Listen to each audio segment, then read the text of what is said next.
9 ذی الحجہ یوم عرفہ، جو عرفات کے میدان میں ہوتے ہیں، لاکھوں کی تعداد میں لوگ اللہ سے معافی مانگتے ہیں، اللہ ان کی بے حساب مغفرت فرما رہے ہوتے ہیں، لیکن جو وہاں نہیں ہوتے، جو پوری دنیا میں اور کہیں مقام پر ہوتے ہیں، ان کے لیے بھی گناہوں کی معافی اللہ نے رکھ دی، انہیں بھی محروم نہیں کیا۔ میدان عرفات میں حجاج اللہ سے اپنے گناہوں کی معافی مانگ رہے ہوتے ہیں، اللہ انہیں معاف فرما رہے ہوتے ہیں۔ باہر والوں کو اللہ نے حکم دیا کہ اچھا اگر تم 9 ذو الحجہ کا روزہ رکھ لیتے ہو، حدیث کے اندر آتا ہے، فرمایا کہ 2 سال کے گناہوں کی معافی، ایک پچھلا اور ایک اگلا سال۔ اس میں بہت اہم بات یہ ہے کہ شریعت کے اندر بہت سارے اعمال ایسے ہیں جس سے پچھلے گناہ معاف ہوتے ہیں، لیکن ایسے اعمال جس سے اگلے بھی معاف ہوں اور پچھلے بھی معاف ہوں یہ بہت کم ہیں۔ تو یہ ان مبارک اعمال میں سے ہے، اگر کوئی اس کو کرتا ہے تو پچھلے بھی 1 سال کے گناہ معاف اور اگلے بھی 1 سال کے گناہ معاف۔ علماء اور فقہا فرماتے ہیں کہ جہاں اس طرح کے گناہوں کی معافی کا ذکر ہوتا ہے یہ صغیرہ گناہوں کی معافی کا ہوتا ہے۔ بھئی صغیرہ گناہ معاف ہو جائیں وہ بھی کوئی بڑی بات، کوئی چھوٹی بات تو نہیں ہے۔ اگر صغیرہ گناہ معاف ہو جائیں وہ بھی کوئی چھوٹی بات نہیں ہے، بہت بڑی نعمت ہے۔ لیکن اگر اللہ کسی کے لیے چاہیں اپنی رحمت سے کبیرہ بھی معاف کر دیں تو اللہ کی شان بہت بڑی۔ تاہم علماء فرماتے ہیں کہ ان اعمال سے صغیرہ گناہ معاف ہوتے ہیں، کبیرہ کے لیے توبہ کرنا شرط ہے، پچھلے گناہوں کو چھوڑ دینا اور آگے گناہ نہ کرنے کا ارادہ کر لینا، بعض شرائط آتی ہیں پھر جا کر وہ کبیرہ گناہ معاف ہوتے ہیں۔ 9 ذی الحجہ یوم عرفہ۔ چند سال پہلے تک یہ سوال کسی کے ذہن میں نہ تھا، لیکن اب سوشل میڈیا کی وجہ سے اس قسم کی باتیں بہت سے لوگوں کے دلوں میں بڑھتی چلی جا رہی ہیں، شکوک و شبہات بڑھتے چلے جا رہے ہیں، بلکہ باقاعدہ پوری محنت ہو رہی ہے کہ الحاد یعنی بے دینی، اللہ سے اور رسول سے اور قرآن سے دوری یہ بڑھتی چلی جائے اور شکوک و شبہات بڑھتے چلے جائیں۔ جتنا ہی آن لائن تعلیم بڑھتی چلی جا رہی ہے اتنا ہی دینی مزاج، دینی تعلیم، دینی ماحول اور تربیت کا فقدان بڑھتا چلا جائے گا، بڑھتا چلا جائے گا۔ اس کو 1-2 دفعہ نہیں بہت ساری دفعہ مثال دے چکا ہوں۔ آپ اپنا موبائل کھولیے اور قرآن پڑھیے، موبائل میں قرآن کی ایپ ہو اور کھول کے ذرا قرآن پڑھنا شروع کیجئے، 1 پاؤ پڑھیے، پھر موبائل کو سائٹ پہ رکھ دیجئے، قرآن مجید لیجئے، اس کو کھولیے، پھر وہی سپارہ پڑھیے اور دیکھیے کتنا فرق ہے دونوں میں۔ تو جتنا یہ فرق ہے نا قرآن کو سامنے دیکھ کر کھول کر پڑھنے میں اور موبائل پہ قرآن پڑھنے میں، اسی طرح فرق ہے کہ کسی مدرسے میں، مسجد میں، خانقاہ میں، تبلیغی مرکز میں بیٹھ کر دین سیکھنا سکھانا اور آن لائن دین سیکھنا سکھانا۔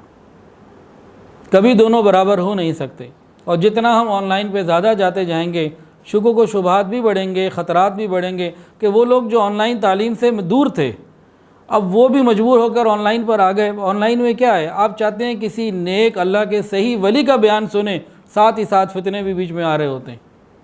آپ 5 منٹ 10 منٹ کوئی ایک بیان تسلی سے سن نہیں سکتے، کوئی نہ کوئی غلط چیز بیچ میں آ رہی ہوگی۔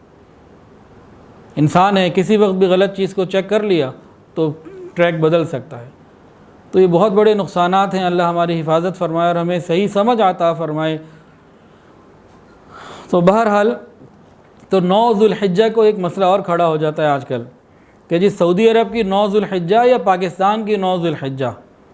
بھئی جہاں جو ہے وہ وہاں کی تاریخ کا اعتبار کرے گا، وہ کسی دوسرے ملک کی تاریخ کا اعتبار نہیں کرے گا، چاہے وہ 1 دن بعد میں ہے یا 1 دن پہلے ہے۔ ان ساری باتوں سے قطع نظر ہم نمازیں یہاں اپنے حساب سے رکھ رہے ہیں، روزہ اپنے حساب سے رکھ رہے ہیں، سحری اپنے حساب سے رکھ رہے ہیں، تو اس لیے 9 ذو الحجہ یہ بھی جو جس ملک میں ہے، اگر پاکستان میں ہے تو پاکستان کے حساب سے ہوگا، سعودی عرب کے حساب سے نہیں ہوگا۔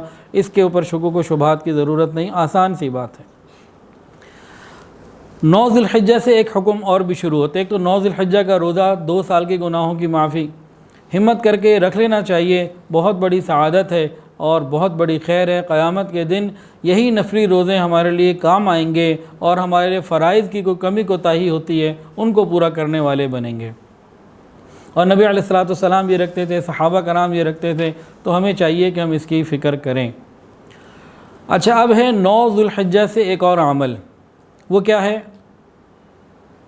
وہ ایام تشریق ہیں اور تکبیر تشریق کا پڑھنے کا سلسلہ ہے۔ تکبیر تشریق کیا ہے؟ اللہ اکبر لا الہ الا اللہ واللہ اکبر اللہ اکبر وللہ الحمد۔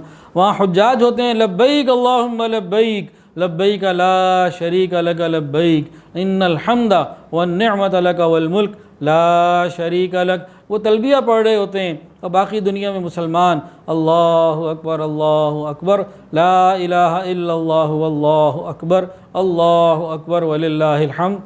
ایام تشریق میں تکبیرات تشریق پڑھ رہے ہوتے ہیں۔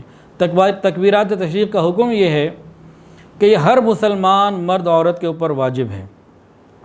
نماز پڑھنے کے بعد سلام پھیرنا ہے، اور سلام پھیرنے کے بعد ایک مرتبہ ان کلمات کو پڑھنا واجب، مرد مناسب اونچی آواز سے اور عورت آہستہ آواز سے۔ 9 ذوالحجہ کی فجر سے شروع ہوتا ہے اور یہ 13 ذوالحجہ کی عصر تک اس کا وقت ہے۔ 23 نمازیں، ایک دن کی نمازیں ہوتی ہیں 5، 9، 10، 11 اور 12، 4 دن کی 20 نمازیں ہو گئیں، اور 13 ذوالحجہ کی 3 نمازیں ہو گئیں، فجر، ظہر اور عصر۔ ان 23 نمازوں میں یہ پڑھنا واجب ہے، اس کا اہتمام کرنا چاہیے۔ جو بار بار تکبیر پڑھائی جا رہی ہے، کیوں؟ تاکہ ہمارے دلوں میں اللہ کی عظمت بڑھے، غیر اللہ کی محبت جو جگہ بنائی ہوئی ہٹے، ہم اللہ کی یہ ذات کے یقین کے ساتھ اللہ کی عظمت کو دل میں لینے کے لیے خوب کثرت سے ذکر کریں۔ ہم ان 4 دنوں کے اندر بھی، ان 23 نمازوں کے اندر بھی ہم ان کثرت کے بعد غور کریں، کیا ہمارے دلوں میں اللہ تعالیٰ کا تعلق بڑھ رہا ہے؟ نہیں، نافرمانیاں چھوٹ رہی ہیں کہ نہیں؟ کیونکہ ذکر اللہ کی جو برکات ہیں ان میں ایک یہ بھی ہے کہ انسان اللہ کی نافرمانی چھوڑنے لگتا ہے اور محبت دل میں بڑھنے لگتی ہے، تو ہمیں اس کو بڑھانا چاہیے۔ تو ایام تشریق کے اندر یہ تکبیرات تشریق کا پڑھنا یہ ہمارے لیے واجب بھی ہے، اور باعث فضیلت بھی ہے، باعث مغفرت بھی ہے، اور اللہ کا محبوب بھی ہے، عمل ہے، اور حجاج کے ساتھ مشابہت بھی ہے، حجاج کرام کے ساتھ۔